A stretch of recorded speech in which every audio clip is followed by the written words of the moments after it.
Hey readers, I'm Leandra. And I'm Danny, and we are not reading for content.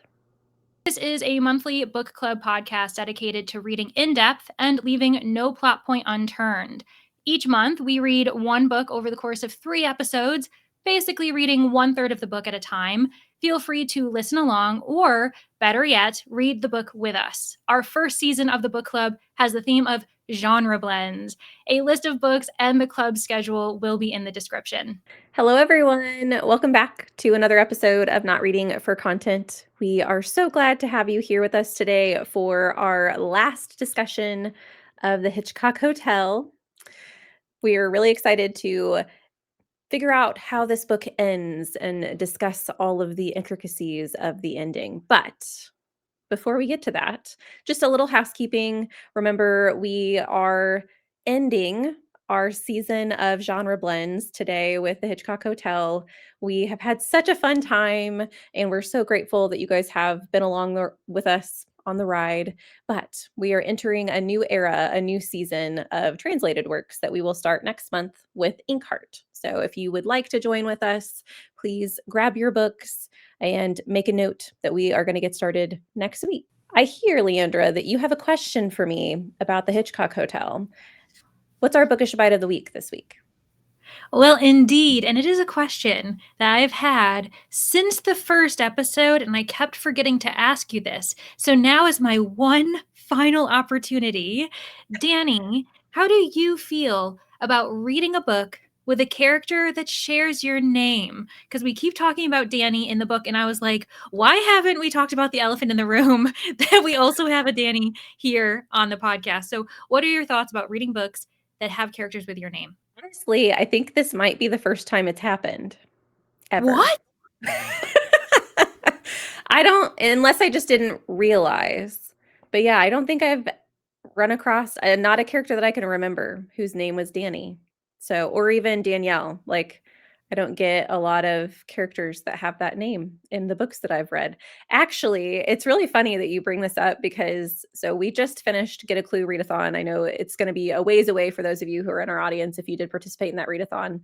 But one of the last clues that we got for Get a Clue was we had to read a book with a character that had the same first initial as your name. And my friends, I was digging through the trenches to find a book that had a character whose name started with a D. And I was just a little shocked, and I did kind of have that thought process of I don't know that I've ever read a character that has my name. And I don't consider Danny to be in like a really rare name. I've met people in my life who have that name, but it's not a lot. I don't know if it's an old fashioned name or if it's just not one that has any popularity at this point in time. But yeah, I don't know that it bothers me. I don't know that it like, I honestly, with Danny in this book, it really doesn't bother me because she spells her name different than me. And so that has like a certain amount of separation when I'm reading it physically that I can separate her from me. Um and just some of the things that we learn about her as well. She's also an elderly woman too. So like there's a lot of separations, but yeah, it hadn't I obviously knew her name was Danny, but it wasn't something that I was constantly like, I'm reading someone who has my name. It just my brain just breezed right over it. Man, I really, because I kept thinking, I'm like, oh, I had this disconnect as well, where I wasn't associating this Danny with you, obviously. But then there was a moment where I suddenly realized, wait a second, we keep saying the same name. And I'm like, oh, it's your name. And you're right, it is spelled differently. And obviously, this character is so different from you in many ways. But I started kind of wondering about that. And I'm baffled that you haven't read, or at least it can't come to mind. It obviously wasn't that memorable of an experience where you can think of Danielle's or Danny's. And I'm not going to lie, I can't think of any either right now. So I do think there's merit to you saying that it's not really a used name very often. Maybe in historical fiction, when it was far more like popular as far as, Yeah. I don't know, those types of things, Victorian, maybe early 20th century. I do think there's one in the Stormlight Archive now that I think about it, but she's like a really, really far off side character. Mm. I think it was one of Adelaine's like love interest at one point in time. Her name was Danielle. Maybe. I could be making stuff up though. Who knows? Yeah, I'm definitely going to be racking my brain for some days, and I'll come back to you privately with a list if I find books that have your name in it. Because I was like, oh, that's really weird. So I always thought that it would be more likely that I didn't find books with my own name being Leandra. Obviously, I've seen like Leanne's and Leah's and those types of things, but I do have two books. And maybe it's because I know how this isn't going to, it's very novel. I'm not going to be seeing my name very often, but I have two books that I know had my name in it. The first one was Heirlooms. This is by Rachel Hall. And I will say what's weird about it is that author was one of my professors in undergrad. And I'm not going to lie, I'm kind of like, what came first, me as a student or you putting this name into that story? So that was always kind of a weird thing between myself and a few of my friends who also had this professor. So we were always thinking, what does this mean? And then also I actually just recommended this book in a video, Italo Calvino, an Italian author, so it's translated from Italian. Invisible Cities, weirdly enough, it doesn't have a person named Leandra, but it has a city named Leandra. Interesting. Yeah, I think it's the only reason why I still own that book. It's because it has my name in it. I probably wouldn't keep it because I didn't think it was as impressive compared to his other works. But yeah, I wanted to compare our names because I think arguably on paper my name is less common than yours, and so Yeah. I figured we'd come from different experiences. But alas, we don't. We also align in this way too. I think I have a book with your, well, not really your name, but a name similar to yours that we have discussed and it always bothered you.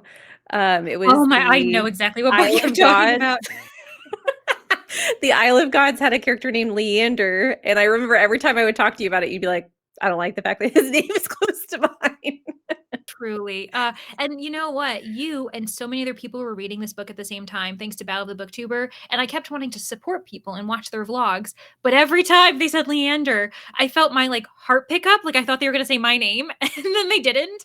And I was like, how do people live this way? I don't know. Well, let's get to the Hitchcock Hotel. Leandra, you are the lucky duck this week that gets to summarize for us. So please provide us with a summary of the ending. All right, no pressure. It's going to be fine. In this final section, we read all of Act 3. So obviously, we've completed the book. And this summary will 100% have spoiler details in it because I think there's the only way for me to actually provide you all with a summary. So goodbye to those who have not finished the book yet. I urge you, please go read the book, come back. We can continue our discussion. Really, where we left off in Act 2 was confirmation of who our murder victim was. It was not the person that Danny nor I originally thought. We had inklings as we were going through with Act 2, but when there was the reveal, we ended up discovering that the murder victim was Alfred Smedel. And so now the question is, who committed this crime? Supposedly, Danny was going to call the police, make sure that law enforcement was on the premises to figure out the clues, figure out everyone's stories. And this is also the time when we definitely get many stacked reveals regarding past events as well as current events going on in this hotel. A lot of people are pointing the fingers at each other, and we end up having someone arrested because the police do arrive. They do question everyone, and someone is taken away in handcuffs.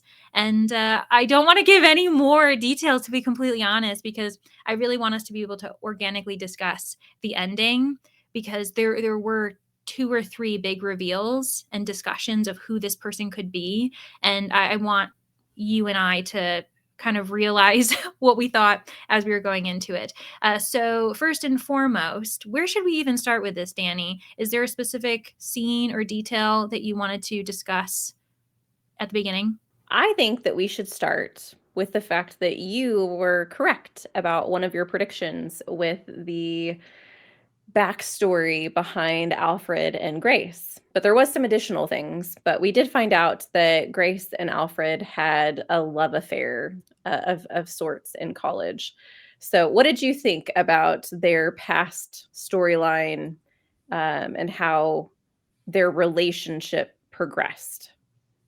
Yeah, I definitely was right that they had some type of relationship, but I wasn't right that it was the secret told to TJ, because I did have that feeling where I was like, okay, I was right, but I wasn't right.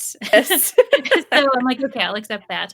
Honestly, I feel as though that's where things got a little bit heavy handed for me. I was totally fine with the idea that Alfred and Grace were intimate, and I could totally see Grace not wanting the others to really know. That if we were going to pick the two people, like which person was more invested, obviously we knew from Alfred's previous feelings throughout this book in his narration, he was the more invested person. He would have wanted to have a more serious relationship with her, whereas Grace has, for the entirety of the book, been described as this A personality who knows what she wants her life to look like in a handful of years, and he just didn't fit in that perfect world of hers. And what I didn't like about it, though, is what they ended up bonding over, that we end up having this dark, kind of twisted desire for violence, that she was able to have him admit things about wanting to harm others at times, harm himself. And that's where we're starting to lean a little bit, I think, to easy, lazy writing, where we just have these like damaged people already. It leans the serial killer that is a psychopath in thrillers. That's the vibe it gives me, and I hate that reveal. You know, I hate that reveal so much, because I would say that it truly is the laziest writing, because it explains away any urge, any reasoning behind why someone does a horrific act. And it really frustrates me. And so when we started getting those reveals of Grace enjoying getting, Alfred to admit these things, I'm like, okay, great. Well, now we don't have rational characters who may act in rational ways, even causing harm, in a rational, like reasonable way for them, I suppose. Like it makes sense to them. So that was really weird. And I also don't like it because it does tie into another reveal that we had. And that's the one that we actually did get for TJ. So back when they were on the stairs, Julius and Zoe tell TJ something that we didn't know until the third act. And that is that Alfred was writing these papers, right? He was easy A, but actually he wasn't. He was orchestrating it. He was the middleman. The person actually writing these papers was Grace. She was the one who was behind the entire operation. And when it's revealed, when he gets caught, thanks to Julius confiding in their one professor, Alfred remains mum. He doesn't tell everyone actually Grace is a part of this. And so Grace seems to be in the clear.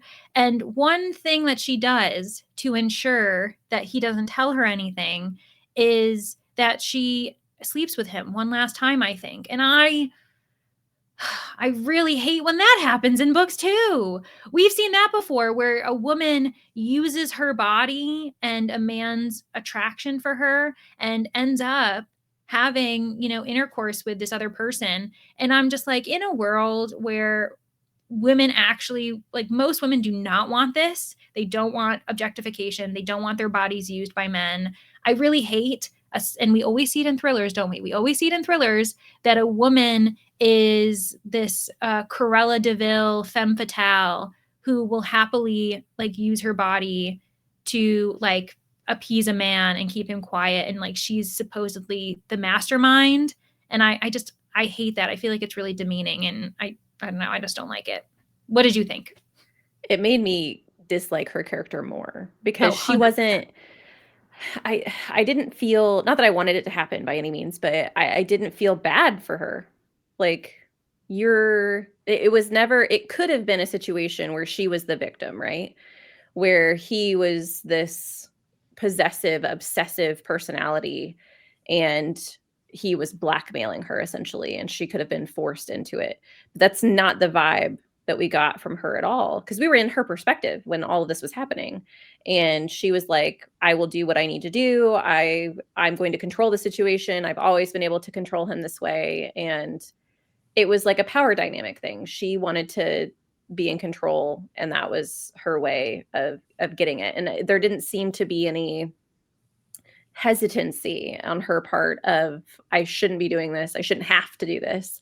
And this is wrong for this man to make me, like, put me in this situation. So, yeah, I really didn't enjoy their storyline. Her being part of Easy A and never getting caught, I just don't know that I believe it with how Mm. many papers they sold. I know that she was secretive, but I mean, Zoe figured it out, and Zoe wasn't, like, the brightest cookie in the box in the entire, or brightest crayon in the box, I guess is the saying. But she figured it out that that Grace was constantly handing him USB drives and things like that. So other people had to have made the connection at some point in time. And so I don't know that I would have believed that after the professors went and asked, all of the people who essentially got caught cheating and got an F in the class, that someone wouldn't have come out just to be vindictive against Grace and throw her under the bus, because she seemed to be the only person in that scenario who didn't actually get any punishment. Yeah, and there was this moment where they discussed how, I think it was Zoe, our bright mind of the cast. She said it doesn't make sense that it would be Alfred because he's not smart enough. He doesn't write well enough.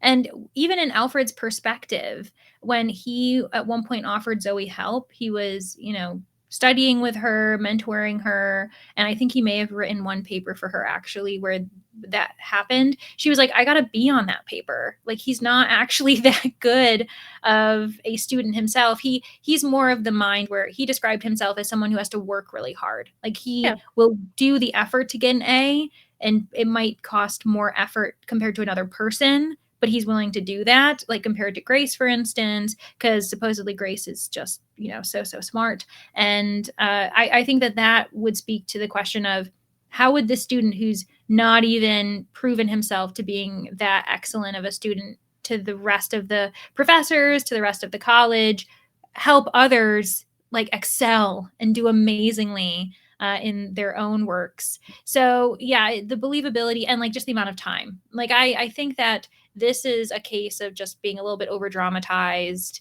and adds to heighten the stakes without it actually being that believable. I suppose it's good that it's not super believable because then you'd question Stephanie Wrobel. What were you doing in college? What do you know about all of this?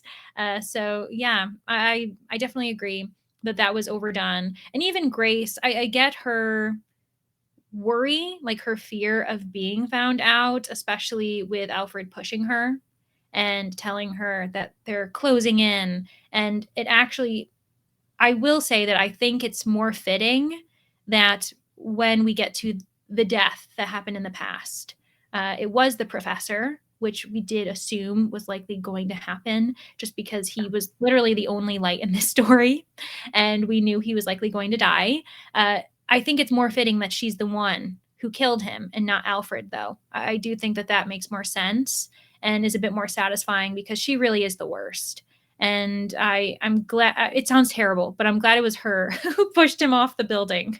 Yeah, I did think that that was a nice reveal after all of our, like, stacked reveals that we had, to finally end up on the most horrible human being and for her to be the culprit, because if it would have been Samira or Zoe, I think I probably would have raged.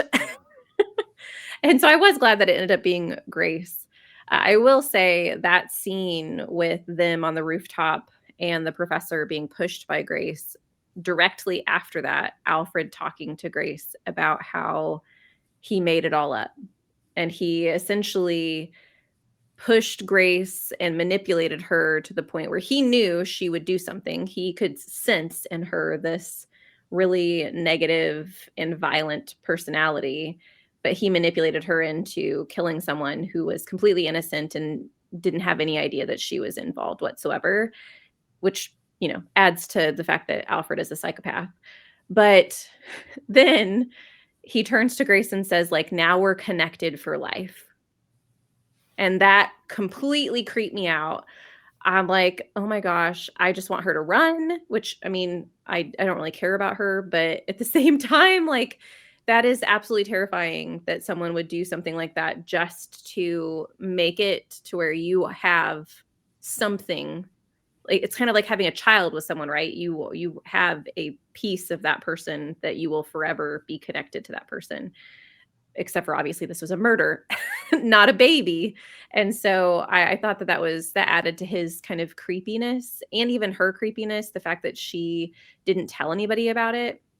She purposefully hid it from, so, like, when Zoe started having her doubts and thoughts about, like, wanting to come out to the police and say, like, "I saw Alfred in that same area right before the or right after, I guess, the professor was murdered."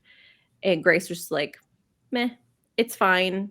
And then, as Zoe continues to bother her about it, Grace eventually gets super angry with her and essentially calls her an idiot and says, like, if Alfred's going to kill the professor, what's going to prevent him from killing us? So just drop it, which was a threat. Like, I mean, Zoe probably didn't take it that way at the time because she's thinking, Grace is just being emotional.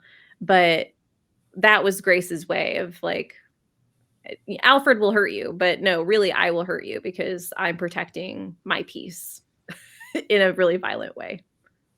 And even I think Grace takes it a step further if we do believe that it was Grace. I don't think it was possible for it to be Alfred. But after that conversation with Grace, Zoe one night returns to her room that was closed, meaning that someone had been in there. She said that they had an open door policy where only if you want to be alone, have the door shut. And she goes in and discovers that there is a dead baby bird on her pillow.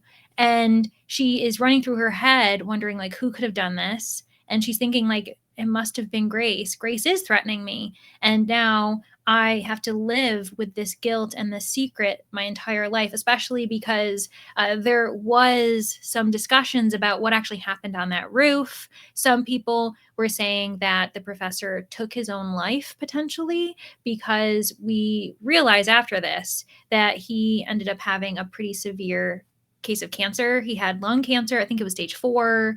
And so there is that possibility. We obviously know as readers that he didn't take his own life, but it's understandable that the society looking at this from an outside purview, like outside view, would think, okay, maybe this is possible. And his wife at the time was adamant that that couldn't have been the case, requested that it be investigated thoroughly, and it didn't happen. And knowing what Zoe knows, she knows that it should have been investigated. She knows that there were culprits who killed this man.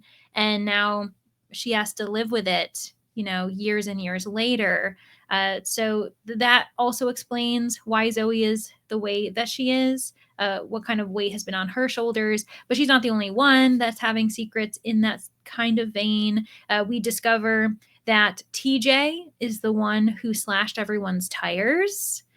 So that was an interesting reveal. And I knew that that was going to be the case, where there's a few things happening and everyone is like, it's related to a different person. It wasn't the same person who slashed the tires wasn't going to be the same person who poisoned Zoe, wasn't going to be the same person who, killed Alfred. Like, all of these things were actually isolated in different ways.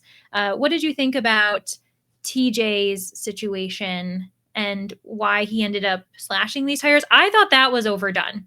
I don't think that Yeah. that was necessary. That was very dramatic, in my opinion. And especially because all of the damage. Tires are expensive. So, how did he think that they were going to handle that after the case? Yeah, I agree. And I feel like it was a very convenient reason that he gave. Essentially, it was like, "Well, I know, like, a whole bunch of crazy stuff was happening. I just figured you guys would blame Alfred." And I'm like, but what was I still don't understand exactly what his logic behind that was. I mean, obviously he didn't want anybody to leave, but if they left, he could have gone with them. So, like, there were so many other pathways he could have take than slashing their tires. I Mhm. just I don't think that that was well thought out. I feel like that was a very convenient, like, it was a convenient way to prevent people from leaving the hotel and also freaking people out. But the reasoning behind it, I don't think was super sound. And then just to go back to one other thing that you said that I don't want to forget about. So the fact that we had two terminal ill or not terminal, we had Mhm. two cancers. thrown within this book. We have Julius's testicular cancer and then the professor who did have a terminal lung cancer. And in my opinion, I think both of those were also conveniences. I think Julius's was meant to be a plot device to change his perspective on life and make him a better person, essentially, because he sees his mortality. And then with the professor, I feel like it was convenient because then the police did have an out as far as like it could have been a suicide because of the fact that he kind of knew his time, his days were numbered.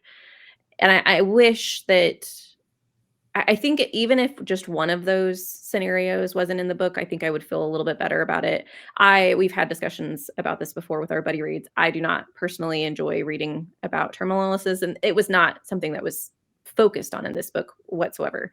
But I think that sometimes when they are used as plot devices to do XYZ, it irritates me because I know it's not something that I enjoy in my books. And so if it is in my books, I want it to be purposeful.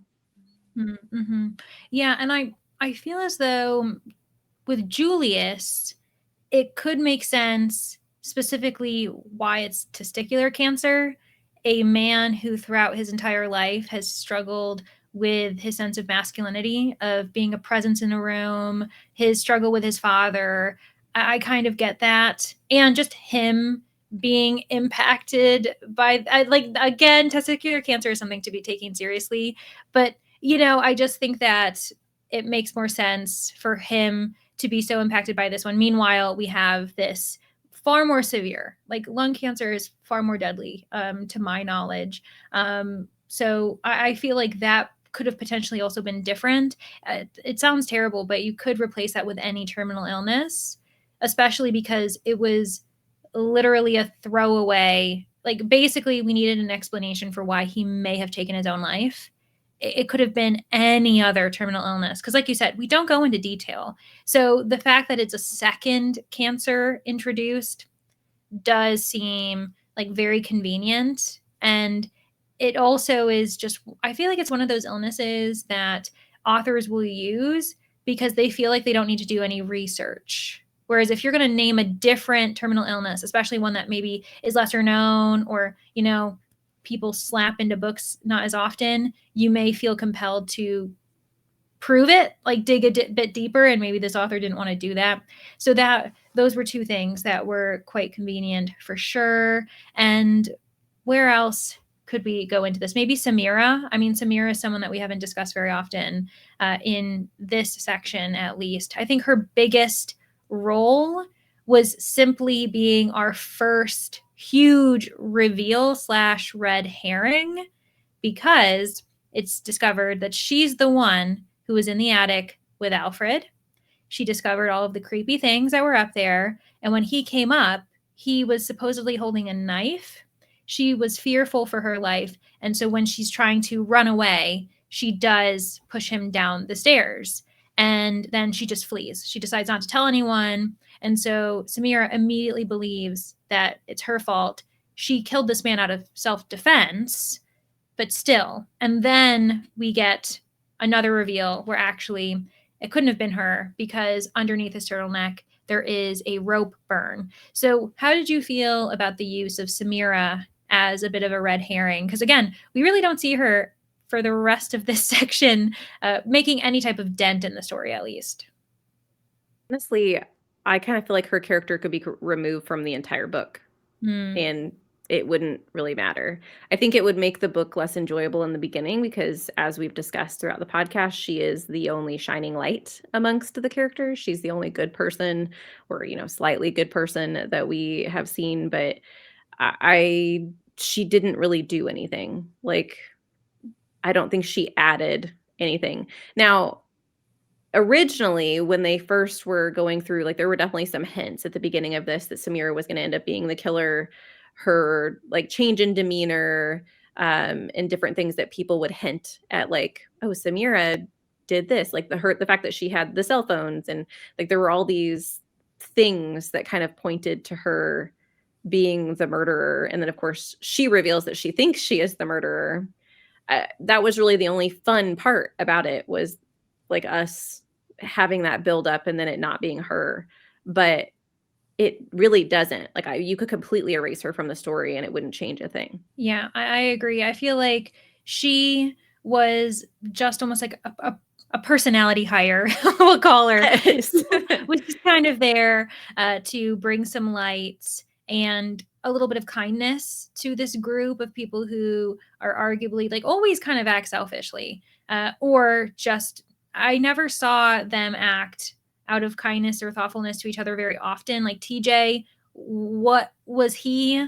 He seemed like always kind of the random guy who got buff after college and now he just is a bodyguard. He was also just kind of random. So I feel as though sometimes with these narratives, because we need more suspects as well, then that's the case. And also, arguably, Samira, I suppose, is the only one that we could kind of accept this idea of like self defense and just have our heart go out for her, the emotional turmoil.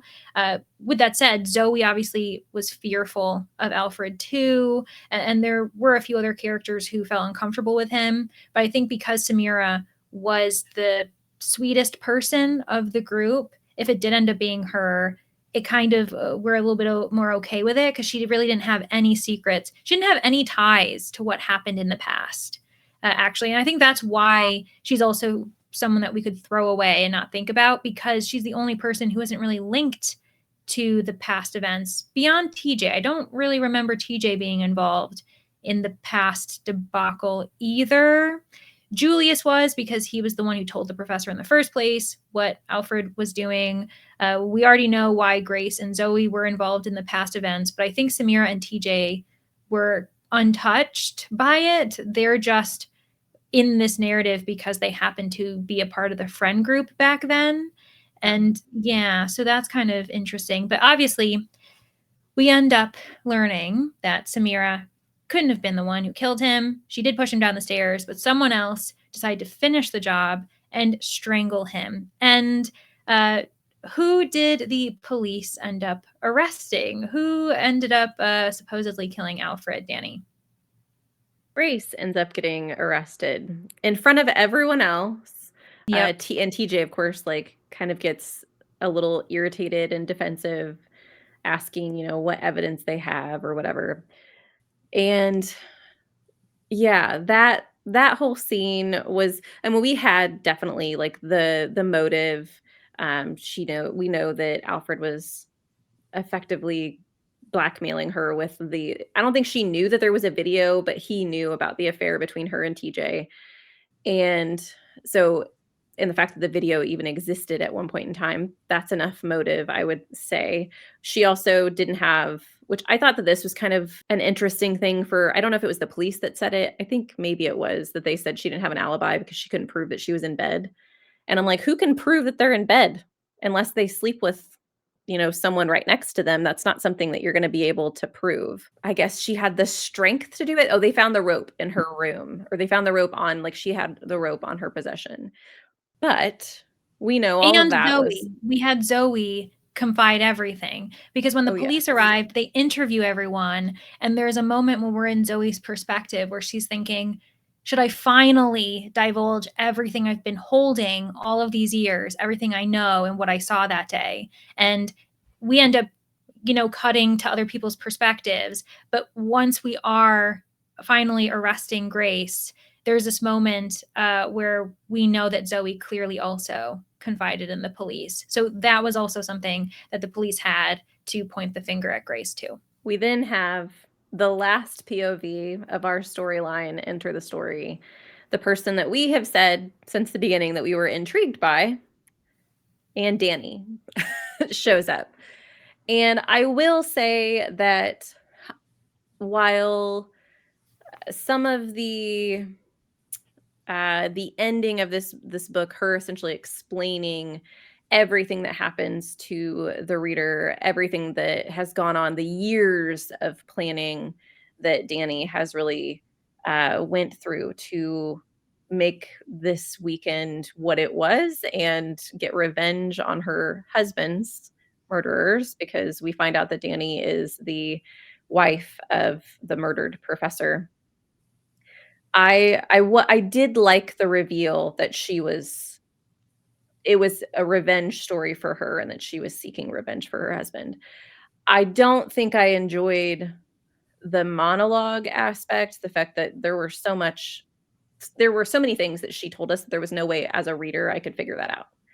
Like, I wasn't gonna have the backstory. We didn't get I feel like there was a missed opportunity, especially with her being the wife of the professor.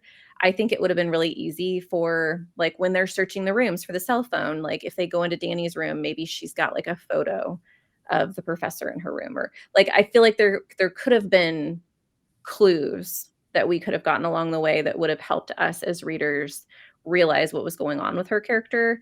But also, because of all of the reveals, she is also a psychotic person. Like,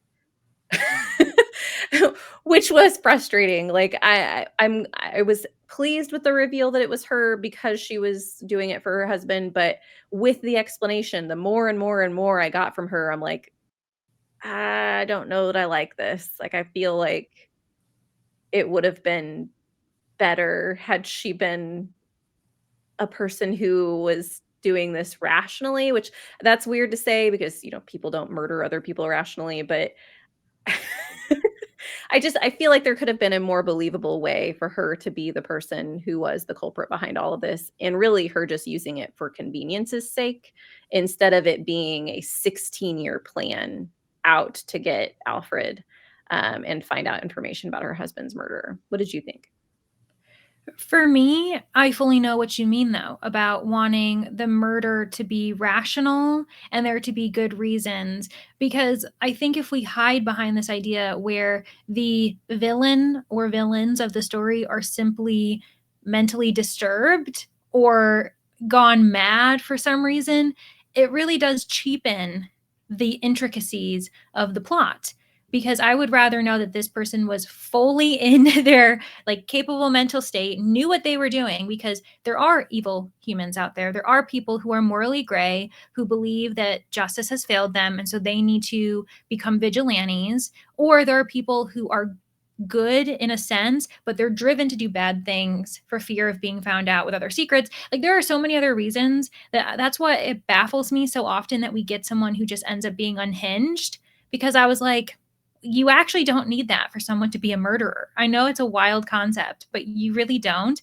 And yeah, I think that the step by step explanation for clues, for the strange things happening, the fact that it was Danny who was poisoning Zoe, for instance, it was Danny who put the grass on her pillow, it was Danny who ended up getting Alfred on the same train to bring all these people for the Yeah, anniversary. that was a wild reveal, like, that she was the person who was convincing him to bring everyone and even, like, go to the point of murdering them.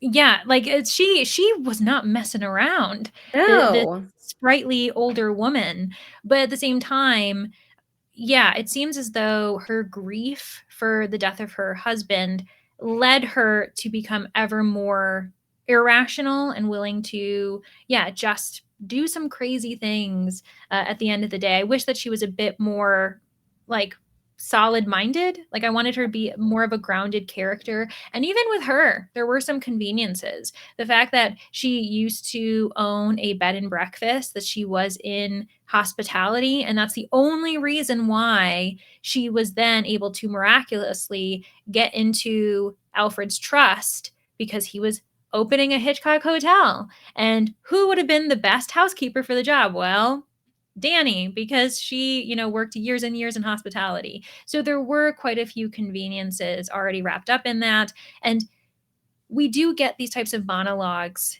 in mysteries. So, bringing our discussion to this idea of, is this a horror mystery, a genre blend, which was our goal for this month of our genre blends season, we do see that, but it's usually through the eyes of the detective, pulling a Poirot, as we called it back when we were reading The Village Library Demon Hunting Society. And I'm so proud that I remember that title because it's still a doozy to me this day. So with that one, you typically have the detective surrounded by suspects and everyone's gasping, realizing the confusion that was had between the different storylines. With this, because it's from the villain, You know, Danny is the villain of the story, even though she's a bit of a vigilante trying to avenge her husband's wrongful murder. And she only has an audience of us, the reader. She's only directly speaking to the reader. And I would argue that that is something that you see in thrillers more often than not. When you have, I could name 2 or 3 books that do this. Obviously, that would be potentially spoiler territory, but they're all thrillers. A lot of times, the big reveal is that one of the characters got away with something and they are a bit of a psychopath. So that's why I think that at the end of the day, while this had mystery elements, and even actually, we're going to pause for a second because Stephanie Wrobel, in her author's note, she does leave off. She says she has a PS at the end of her author's note, and it says, "PS. Sorry for turning this book into a whodunit halfway through, Hitch. I know how you felt about them." And there were, some moments where this felt very mystery-esque, but that was only when we discovered the murder and when we started having the police interview people and started getting reveals and that type of thing. I think that as soon as we had that flashback where it was Alfred and Grace, or more so Grace's perspective on the past events, that's when we re-entered thriller territory for me. And Danny's POV cinched it. So I would argue this is a thriller. It's not a horror mystery. What do you think, Danny? I have not read as many mysteries as you, so I think I would tend to agree with the expert in the room. But I'll even argue like the horror elements involved in this were lacking to a certain extent. I think that we had some. We definitely had like the lore of the hotel with the parents who we end up finding out didn't actually occur. That they were an elderly couple that loved each other. But we had the lore behind it where she fed her husband grass and murdered her. We of course have like the aviary, which has its own connotations for being in horror films. And I think that we definitely had like some moments of horror, but most of it to me did lean more suspense and thrilling elements, which is a thriller. I think that in my grand scheme of whether or not I feel it's a mystery or it had mystery elements, the only scenes I felt were mysterious or like leaning mystery heavy were the ones where the detectives were getting information from people. I don't feel like for me, a mystery, and once again, I'm a baby mystery reader, so take this with a grain of salt, but I want to have the breadcrumbs in the room. Like, I want to be able to if it's a mystery, I should be able to solve it, even though I don't most of the time, I'm really bad at it. But I should be able to look back. If I went and reread this book, I should be able to point out things that would have pointed me towards the correct killer, and I don't think that you can do that in this. And so I would say that it's not a mystery in my mind. I do think it's a thriller. Yeah, I think that you could predict certain events. You could even predict that Danny is the one behind all of this, but it wouldn't be because it's designed as a puzzle. It's not because you've gathered all these clues. I think it's simply because you've read enough thrillers where that's a predictable end game. Even Yeah. when we had the death of the professor, I started thinking about it and I was like, oh, what if Danny's his wife? And then obviously we got that. And so, did I have any idea of just how far intricately woven she was in every crazy mishap that happened? No. But I do think that there are some things that you can assume the more thrillers you read, just because that's how the reveals end up playing out. But yeah, no, there weren't enough clues. It wasn't a fair play mystery, if we even wanted to call it that, because there was too much riding on us finally getting everything provided by Danny in the end. So I don't think that I don't think it's a mystery. I don't think there's enough puzzling. I even at one point was like, are these detectives real? Because we were playing around with the idea of like Alfred potentially being dead or not being dead. And I was like, if that ends up being the wild ending, if we end up realizing that Alfred's not actually dead, I'm like, these detectives, are actors. And I thought that was such a funny thing to kind of consider as they were interviewing them and talking to them. I'm like, wouldn't that would actually be so funny if you realize that these are just like police actors and they don't even realize what they've gotten into. That would be hilarious. It would have been fun. Well, we have come to the end of our story. We know who our murderer was. We have our verdict on whether or not this was a genre blend. Please feel free to share with us by either writing in or leaving a comment on your opinions on whether or not you think that this was a genre blend. But we need to answer our 3 questions. So we have our final rating, our favorite character, or you could say your most intriguing character, and then what questions, instead of what questions do we still have? Because obviously the story is over. Maybe what questions do you wish were answered sooner? Ooh, that's a good modifier to that last question.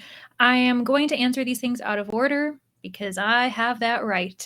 So, the first one I'm going to answer is my favorite character. I think that in the end, the professor, right? I think the professor was the light, was really just the kindest person, the most important person.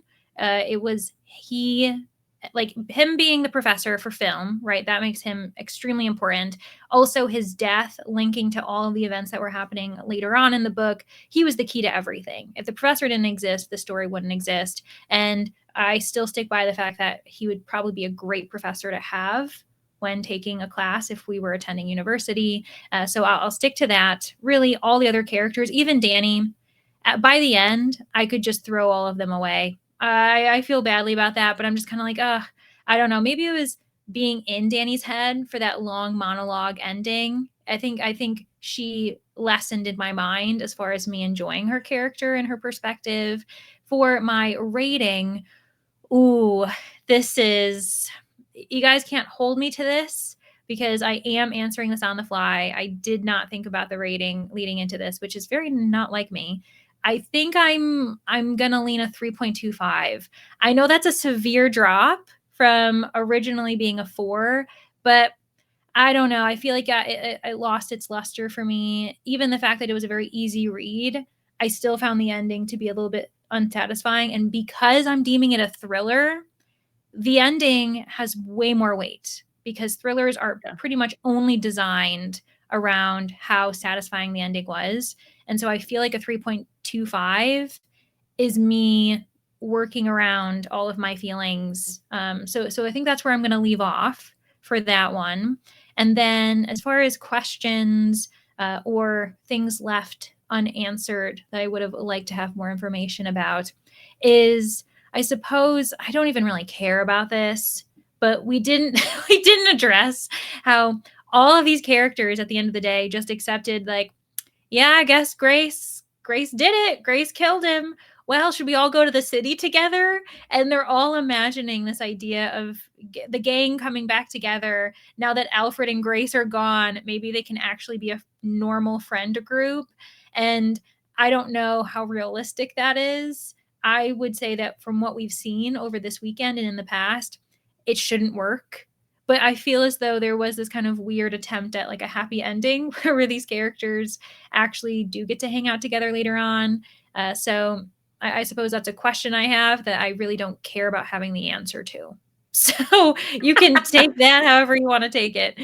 Danny, how about you? How would you answer these questions? I'll start with my rating. Mm. So I think I'm going to settle on a 3.5.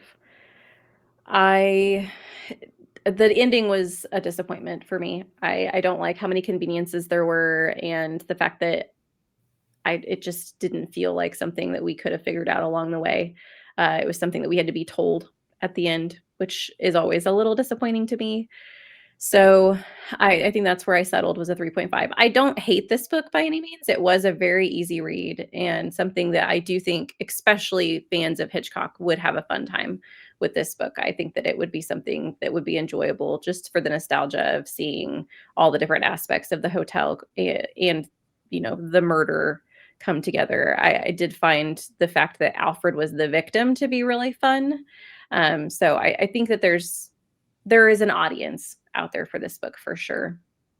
As far as my favorite character, I would steal the one that you had, the professor. he's the only shining light in the book. I do even think that um, Danny adds to my like of the professor because we had all the scenes with him in class, but we didn't really get any scenes with him with Danny.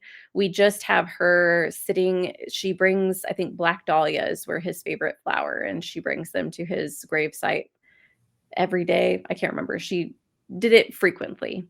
And she said that she put her back against his headstone and pictured it being his chest and her explaining what she did and the fact that his murderers were put away and she'd finally gotten justice. And she even said at that point in time that he would have told her a long time ago to let it go because he was never someone to hold a grudge. He always saw the light in people.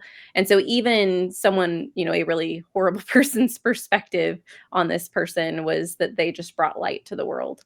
And so I do think that he was a good character to have. Sad that he died the way that he did, but he was good in the story. And then I don't know. I guess my question would be I guess I'm not even going to answer the question I posed, which is the question that would have been answered sooner. I'll ask like what's going to happen to the birds? Mm. That's what I care about. Like Danny said she's Ooh. going to burn down the hotel at the end and she hates the Mhm. crows. And I just feel bad for the crows. I'm like, let him go. Like, just open the cage and let them free. Like, why kill them? But so yeah, I think that's the question I have is what happened to the crows? Yeah, and they really didn't like her in the end. Like there was this animosity between her and the crows. Ugh. Yeah, I definitely am down for her burning down that home. Just get it done. There is some irony that she inherited everything from Alfred. Yes. Really weird and yeah, odd that she was his like closest confidant and I guess family. And with the birds, yeah, depending on how many there are, if anything, like talk to an animal sanctuary, ask them how they would handle that huge number. But they don't need to be another casualty in the messiness of all of these characters' lives. I fully agree. And with that, we close our first season. Thank you all so much for joining us for whether it be all 4 months, maybe you've been here since the pilot book, or you've been here and there, or you just joined us with Hitchcock Hotel. We really appreciate you. And we're so excited to enter season 2, which is going to be translations for brand new books to us. Hopefully, they're going to be brand new books to you. Actually, there's 5 because we're going to be reading 2 books in the final month, interestingly enough. But the first book you definitely have to consider getting into your possession ASAP is Inkheart by Cornelia Funke. We can't wait to discuss this middle grade fantasy with you, and we'll be seeing you next week/next season. Until then, happy reading, friends. Bye. We hope you enjoyed this episode of Not Reading for Content. Be sure to check the description for a schedule of our upcoming reads for this season. For reminders and other updates, you can follow the podcast on Instagram at Not Reading for Content. Where else can the listeners find you, Leandra? I have a booktube and an Instagram. My booktube is at Leandra the TBR0, and my Instagram is at Leandra_the TBR0. How about you, Danny? I have the same platforms. Both can be found at danny.dabbles. Thanks again for listening. Don't forget to tune in next Friday for our next episode.